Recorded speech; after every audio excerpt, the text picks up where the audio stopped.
এখানে মানুষের জীবন চলত তাদের স্কোরের উপর। একজন দেখলো তার সঙ্গী একটু মোটা হয়ে গেছে, তবুও ভালো রেটিং পেতে বলল, তুমি তো একদম চিকন দেখাচ্ছ। যার খারাপ রেটিং 5 লাখে পৌঁছাতো তাকে সবাই উপহাস করত, রেস্টুরেন্টেও ঢুকতে দিত না। আর যদি স্কোর 1 কোটির ওপরে যেত তাহলে সেই মানুষকে অপরাধী ধরা হতো। এই স্কোর সিস্টেমের কারণে পুরো গ্রহে শৃঙ্খলা বজায় থাকত। কিন্তু একদিন হঠাৎ কিছু এলিয়েন এসে পড়ল। তাদের এই সিস্টেম সম্পর্কে কোনো ধারণাই ছিল না। মালিক একটু পাগলাটে ছিল, সে হিরোর মূর্তির ওপরে উঠে নাচতে লাগলো। ক্যাপ্টেন থামতে বলল, কিন্তু সে শুনল না। লোকজন মোবাইলে ভিডিও তুলতে লাগলো। মালিক গর্ব অনুভব করছিল, কিন্তু জানতো না এটা কত বড় বিপদ ডেকে আনবে। তারা যখন এক রেস্টুরেন্টে ঢুকলো, ওয়েটার মালিকের বুকে লেখা তার স্কোর দেখে আটকে উঠল। স্কোর দ্রুত বাড়তে লাগলো। ঠিক তখনই পেছনের টিভিতে খবর ভেসে উঠল, মালিক হিরোর মূর্তি অপমান করছে। ভিডিওটি একটি বড় ওয়েবসাইটে ছড়িয়ে পড়ল। যেই দেখলো সবাই মালিককে খারাপ রেটিং দিল। তারা বেরোতে রাগান্বিত জনতা ঘিরে ফেলল। একজন সামনে এসে মালিকের ডাউন বাটন চাপ দিল। তার স্কোর সোজা 10 লাখে পৌঁছে গেল।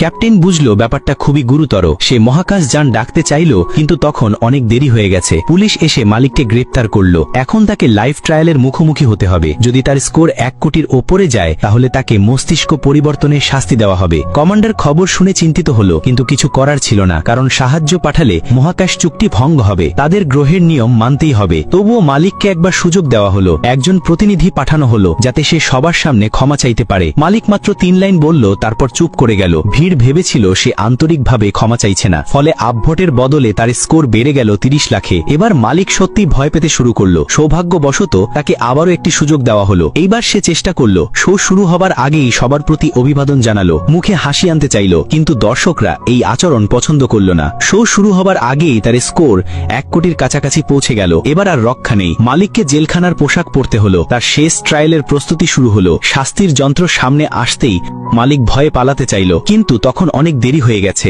যদি টিম কিছু না করে তাহলে মালিক সারা জীবনের জন্য এক নির্বোধে পরিণত হতো। ক্যাপ্টেন আদেশ দিল, সিস্টেম হ্যাক করো। তারা গ্রহের প্রধান ওয়েবসাইটে 20 মিলিয়ন পোস্ট দিল। সব পোস্টে লেখা ছিল মালিক কিভাবে একা একা বৃদ্ধদের সেবা করে। তার শৈশবের ছবি এডিট করে নির্দোষ ও দয়ালু মানুষ হিসাবে দেখানো হলো। তারা আশা করেছিল মানুষের সহানুভূতি জাগবে, কিন্তু ডাউনভোট তবুও চলতেই থাকলো। জনতার মনোভাব বদলালো না। ঠিক তখনই এক ইঞ্জিনিয়ারের মাথায় আইডিয়া এলো। সে মালিকের প্রোফাইলে যোগ করলো রিটায়ার্ড সৈনিক। তারপর বানালো একটি আবেগময় ভিডিও যেখানে মালিক এক কুকুরের সঙ্গে মিলিত হচ্ছে। এবার কৌশল কাজ করলো। মানুষ ডাউনভোট দেওয়া বন্ধ করলো। স্কোর